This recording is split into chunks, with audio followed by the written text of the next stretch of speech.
Hello, আসসালামু আলাইকুম। শ্রীনগর থেকে আপনাদেরকে স্বাগতম। কালকে রাতে শ্রীনগরে একটা বিভীষিকাময় রাত কাটানোর পরে আজকে সকালে আমরা বের হলাম শ্রীনগর সাইট সিইং করতে। কালকে রাতের সমস্ত কিছু আমি আগেই একটা ভিডিওতে বলছিলাম। এগুলোর সাথে এখনও আমরা কন্ট্যাক্ট করে যাচ্ছি, এখনও কোনো কিছু কোনো সদুত্তর আমরা পাইনি। তো যাই হোক, আপনাদেরকে জানাবো আমরা আসলে রিফান্ডটা পাইছি কিনা বা সব কিছু উদ্ধার করতে পারছি কিনা। এখন হচ্ছে যে আমরা শ্রীনগর সাইট সিইং করতে বেরোয়েছি। এর মধ্যে শ্রীনগরে ঝুম বৃষ্টি হচ্ছে, তো সব কিছু মিলায় ট্যুরটা আসলে যেভাবে চিন্তা করছিলাম ওভাবে যাচ্ছে না। তো এখন আমরা যাচ্ছি ব্রেকফাস্ট করতে, তারপরে যাবো শিকারা রাইডে। আচ্ছা, ব্রেকফাস্টে আমরা এই যে আলু পরোটা নিলাম, আর হচ্ছে যে মিক্সড সবজি। আলু পরোটা 75 রুপি আর মিক্সড সবজি হচ্ছে 190 রুপি। সাথে এই যে আচার দিচ্ছে। আলু পরোটা ভালোই ছিল। এখন দিয়ে গেল গোলাপ জামুন, দেখা যাক এটা কেমন হয়। এই বাবু, এটা তো একদম গরম গরম দিচ্ছে।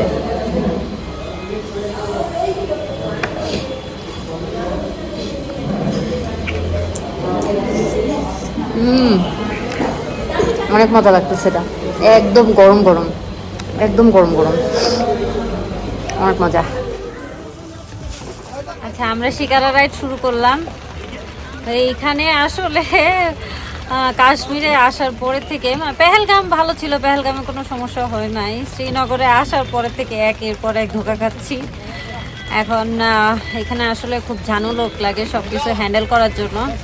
তা আমাদেরকে বললো যে 4 পয়েন্টে নিয়ে যাবে। 13,000 রুপি নিল। 13,000 রুপিতে ফিক্সড করছি, কিন্তু স্টিল মনে হচ্ছে একটু ধরা খাইছি। যাই হোক, শিকারা রাইডটা খুব সুন্দর। বৃষ্টিতে ফার্স্টে একটু মন খারাপ হইলো, এখন আবার একটু ভালোই লাগতেছে, কারণ বৃষ্টিতে এখানে সৌন্দর্যটা আরও বেশি বেড়ে গেছে মনে হচ্ছে। আমি দেখাচ্ছি আপনাদের।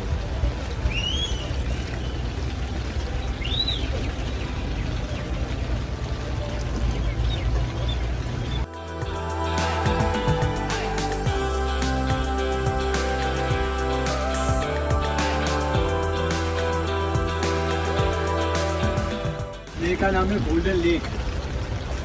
गोल्डन लेक इसलिए बोलते हैं जब हाउस बोट की रोशनी और किनारे की रोशनी जब पानी पर पड़ते हैं शाम वक्त, तो वो गोल्ड कलर दिखते हैं, इसलिए बोलते हैं इसको गोल्डन लेक। वरना लेक तो एक ही है, लेक का अलग अलग नाम रखा है। सुना है सर जी? उसमें वो सीरियल बन गया, पिक्चर बन गया, मूवी गुल गुलशन गुल्फा। वो जो पुराना पिक्चर है वो ज़्यादा DD 1 पर लगती है सर। প্রায় 22 কিলোমিটার জুড়ে অবস্থিত এই ডাল লেককে বলা হয় জুয়েল অফ কাশ্মীর। শিকারায় চড়ে এই বিশাল শান্ত ডাল লেক আর দূরের পাহাড়ের সৌন্দর্য যদি আপনি কিছুক্ষণের জন্য হলেও উপভোগ না করেন, তাহলে সেটা একটা বিশাল মিস। ডাল লেকে নাকি প্রায় 29টা ঘাট আছে। যদি কোনো প্যাকেজে হাউস বোটে আপনি নাও থেকে থাকেন, তাহলেও হোটেলের কাছাকাছি বা সুবিধা মতো যে কোনো ঘাট থেকেই শিকারা নিয়ে ঘুরতে পারেন কিছুক্ষণ সময়। এই যে এখানে সুন্দর সুন্দর হাউস বোটগুলো দেখা যাচ্ছে। শ্রীনগরে সব এজেন্সির প্যাকেজে বা নিজেরা ঘুরতে আসলেও সবাই এক রাত এই হাউস বোটে কাটায়, বাট আমার কাছে এটা অনেক ওভাররেটেড লাগে, তাই এটা আমরা স্কিপ করেছি।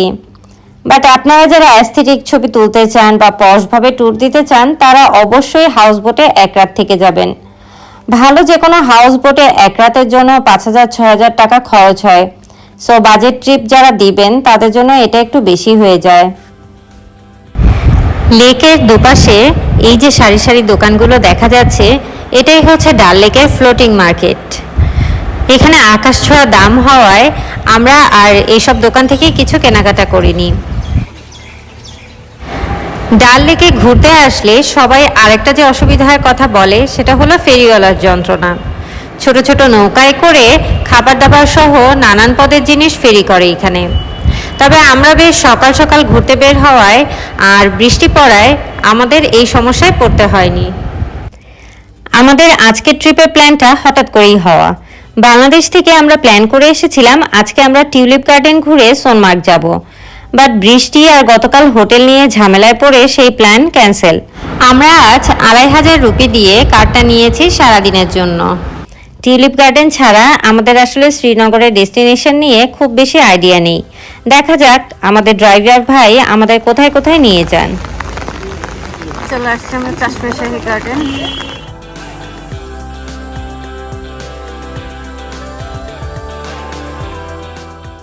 মুঘল সাম্রাজ্যের সম্রাটরা শ্রীনগরে সুন্দর সুন্দর এরকম বেশ কয়েকটা গার্ডেন বানিয়েছে, যেগুলোতে তারা রিল্যাক্স করতে যেত, আর এখন সেগুলোতে আমরা রিল্যাক্স করতে এসেছি।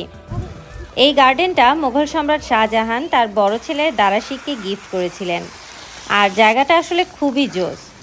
এই যে এখানে যে বিশুদ্ধ পানির ঝর্ণাটা দেখতে পাচ্ছেন, মূলত এটাকে কেন্দ্র করেই এই গার্ডেনটা এখানে তৈরি করা হয়েছে। আর মুঘল গার্ডেনগুলো সে সময় পার্সিয়ান গার্ডেনের আর্কিটেকচার ফলো করে তৈরি করা হয়েছে। যে চাষমাশাহী গার্ডেনের এক সাইডে ডাল লেক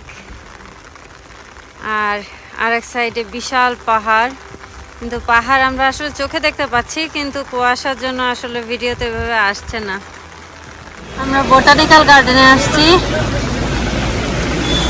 কাটতেছে বাবু।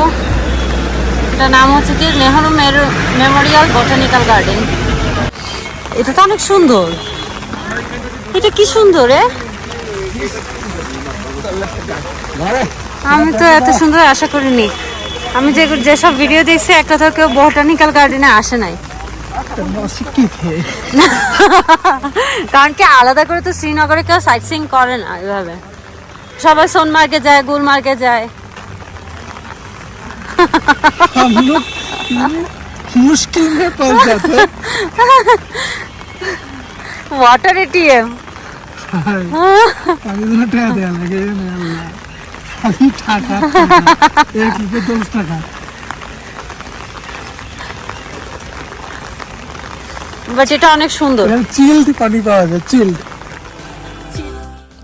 কাশ্মীরে পেহেলগামের পরে আমার সবচেয়ে বেশি পছন্দ হয়েছে এই বোটানিক্যাল গার্ডেনটা। এত বেশি আইজুদিং এটা বলার মতো না। তবে এই গার্ডেন সম্পর্কে আগে কোনো ভ্লগ বা ভিডিও চোখে পড়েনি দেখে অবাক হলাম। আমি জানি না সোনমার্গ কতটা সুন্দর, কারণ ওখানে তো আর এই বৃষ্টি কাদার মধ্যে যেতে পারলাম না। বাট সোনমার্গে না যাওয়ার দুঃখ আমাকে শ্রীনগর ভুলিয়ে দিয়েছে। শ্রীনগরে আপনারা আসলে অন্তত এই বোটানিক্যাল গার্ডেনটা সবাই ঘুরে যাবেন। এটা বোটানিক্যাল গার্ডেনের ভিতরে একটা ছোট একটা পোর্শন নিয়ে রোজ গার্ডেন, এটাও অনেক সুন্দর, কিন্তু রোজ এখনো ফুটে নাই। ফুটলে না জানি আরো কত সুন্দর লাগবে। বোটানিক্যাল গার্ডেনের পাশেই আমাদের আজকের দিনে সবচেয়ে বড় আকর্ষণ টিউলিপ গার্ডেন। এখন হেঁটে হেঁটে আমরা যাচ্ছি টিউলিপ গার্ডেনের দিকে।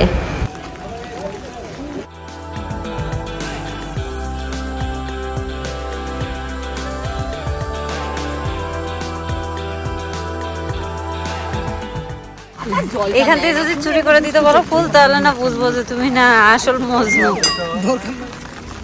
অপাশের গুলো দেখো বড় বড়, এই সাদা গুলা কি সুন্দর। কাশ্মীরের অন্যতম বড় এক আকর্ষণ হচ্ছে টিউলিপ বাগান।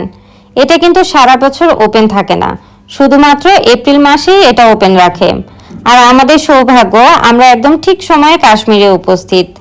রং বেরঙের হাজার হাজার টিউলিপ ফুলের সৌন্দর্যে আমরা মুগ্ধ হয়ে গিয়েছিলাম।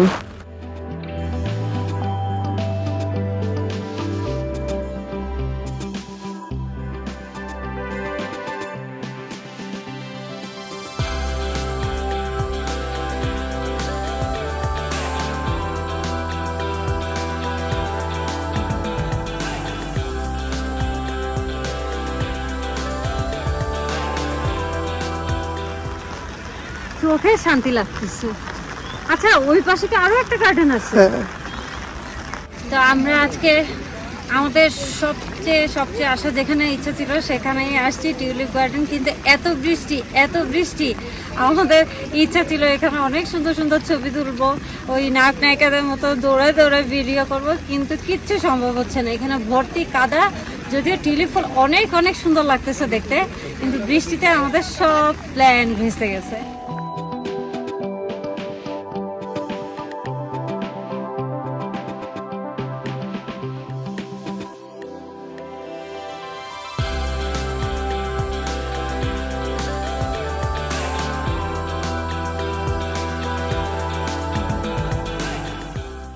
নিশাতবাগের আরেক নাম গার্ডেন অফ জয়। এটার অবস্থানও ডাল লেকের তীরে, আর এখান থেকে পীরপাঞ্জাল মাউন্টেন রেঞ্জ দেখা যায়। এটাও সম্রাট শাহজাহানের আমলে তৈরি, আর দ্বিতীয় সর্বোচ্চ বড় গার্ডেন এখানকার। সবচেয়ে বড় গার্ডেনটা হলো শালিমার বাগ। আজকে অনেক বৃষ্টি হয়, এবারের মতো ওটাকে স্কিপ করেছি।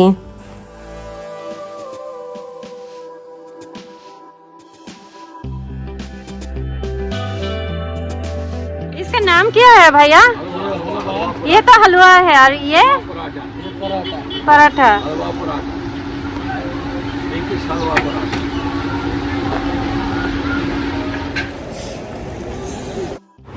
আমাদের শ্রীনগর সাইট সিইং এর লাস্ট ডেস্টিনেশন ছিল এই দরগা।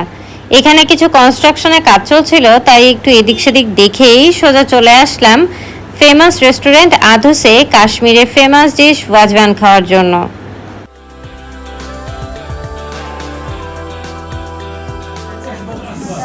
আমরা আধুসে বিখ্যাত ওয়াজওয়ান খেতে আসছি। বিশাল বড় হবে। এটা হচ্ছে যে ওয়াজওয়ান, এই জন্য তো এক্সট্রা রাইস দিতে হয়েছে। তো এখানে যে বলে গেল যে এটা রিস্তা, এটা জানি কি বললো হবে, রিস্তা মিস্তা অনেক কিছু আচ্ছা বলছে। যাই হোক, আমরা নিচে হচ্ছে যে রিস্তা, মোস্তাবাদ, তাহাবি কাবাব, দাম আলু, আর ওদের একটা সবজি আইটেম। আর হচ্ছে যে এই ওয়াজওয়ান 1 পার্সনের জন্যই, এটা শেয়ার করা যায় না, এই জন্য আমাকে আবার আলাদা করে এই যে রোগান জোশ আর রাইস দিচ্ছে। আমার তো দিই তোমারটাই ভালো লাগতেছে।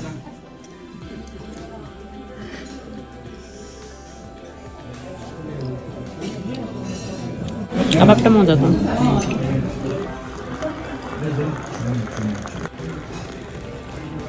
ओके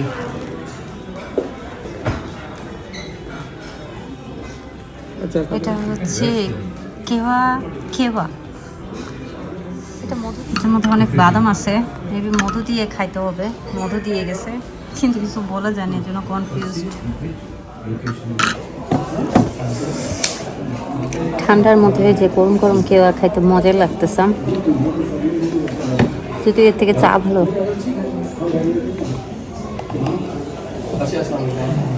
আচ্ছা, খেতে খেতে হচ্ছে ওয়াজওয়ান নিয়ে কিছু বলি। ওয়াজওয়ানটাও হচ্ছে মজা, ওভারঅল মজাই। এর মধ্যে যে রোগান জোশ যে আইটেমটা আছে, ওইটা হচ্ছে আমাদের দেশে রান্নার মতো রান্না।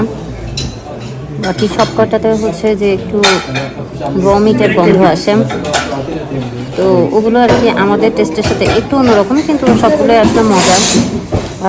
অনেক মশলা দিয়ে রান্না করা, তো মজাই লাগে। তবে সবজিটা আর কি আমাদের টেস্টের থেকে সম্পূর্ণ আলাদা। দম আলু ভালো লাগছে, বাট আরেকটা যেটা সবজি দিয়েছিল বুঝতে পারি নাই ওটা কি সবজি, ওইটা একটু কেমন কেমন লাগছে। এছাড়া সব কটাই বেশ ভালো ছিল, মজা ছিল। আর ওয়াজওয়ানের দাম হচ্ছে যে 1100 রুপি প্লাস ভ্যাট আছে। আর রোগান জোশ, শুধু রোগান জোশ হচ্ছে যে 4 পিস, এটা হচ্ছে যে 600 রুপি। আর কেওয়া হচ্ছে যে 140। ভরপেট খেয়ে রেস্ট নিতে ফিরে এলাম হোটেলে। গতদিন ঝুঁকি ঝামেলায় আমাদের শ্রীনগরের হোটেল রুম দেখানোই হয়নি, যেটা নিয়ে আমাদের সাথে স্ক্যাম হয়েছিল এগোটা থেকে। শেষ পর্যন্ত আমরা অবশ্য সব টাকা বাংলাদেশে আসার পরে রিফান্ড পেয়েছি। এই যে আমাদের সেই ছিমছাম হোটেল রুম। মজার ব্যাপার হচ্ছে এই হোটেলে আমরা থেকেছি পার নাইট 1200 রুপি দিয়ে, আর এগোটাতে প্রায় দ্বিগুণ টাকা পে করেছিলাম এই সেম হোটেলের জন্য। যাই হোক, সারা বিকেল রেস্ট নিয়ে রাতে খোয়ামচাকে হোটেলের পাশের একটা বাঙালি দোকান থেকেই ভাত মাছ খেলাম। ভরপেট খাওয়া দাওয়া করেও আমাদের মন ভরেনি, তাই আবার খোয়ামচাকের বিখ্যাত কাবাব খেলাম দুজনে। এই জান্নাতি কাবাব খেতে খেতে আজকের মতো এখানেই বিদায় নিচ্ছি। সবাই ভালো থাকবেন, সুস্থ থাকবেন, ভ্রমণ করবেন। আল্লাহ হাফেজ।